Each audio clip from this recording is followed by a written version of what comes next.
নমস্কার। School service কমিশনের 26,000 চাকরি বাতিল মামলার এই মুহূর্তে শুনানি শুরু হয়ে গেছে মহামান্য সুপ্রিম কোর্টে।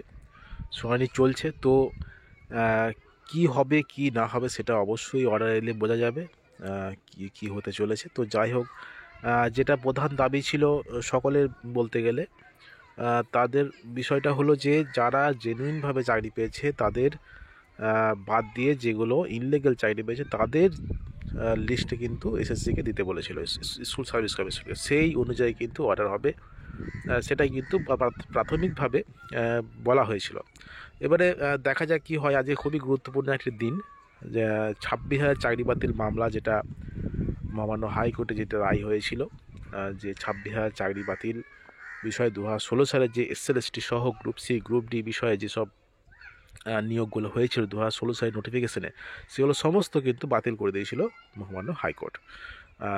টিচিং থেকে শুরু করে নন টিচিং সব, 9, 10, 11, 12, গ্রুপ সি গ্রুপ ডি এগুলো সবই। তো যেটা বিষয় আবার সেটা সুপ্রিম কোর্টে গেছে এবং সেটা চলছে। আজকে শুনানি চলছে, শুনানির প্রক্রিয়াটা এই মুহূর্তে চলছে মহামান্য সুপ্রিম কোর্টে। দেখা যাক কি হয়।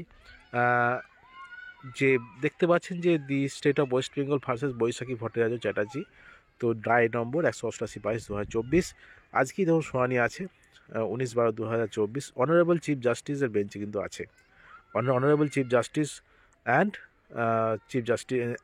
দি মিস্টার জাস্টিস সঞ্জয় কুমারের বেঞ্চে, সিরিয়াল নম্বর 1-এ মানে শুরু হয়ে গেছে, এখনো চলছে এবং এটা দীর্ঘ সময় ধরেই কিন্তু চলছে শুনানি পর্বটা। দেখা যাক, আজকে অবশ্যই কিছু ভালো কিছু আপডেট উঠে আসবে, কারণ এই কেসটার জন্য কিন্তু অনেক কিছু আটকেও আছে।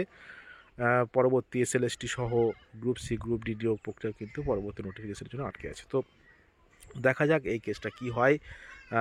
সকলের চাকরি থাকে না, শুধুমাত্র না সকলের চাকরি যায়, না শুধুমাত্র যারা ইললিগাল চাকরি পেয়েছে তাদের চাকরি যায়, সেটা অবশ্যই সেটা সুপ্রিম কোর্টের অর্ডারের ভিত্তিতে সেটা ধার্য করা হবে। দেখা যাক কি হয়। আগামী বিকালের মধ্যেই জানা যাবে, কিছুক্ষণের মধ্যে কিন্তু সমস্ত আপডেট দিয়ে দেওয়া হবে কি হতে চলেছে 26,000 চাকরি বাতিল মামলার।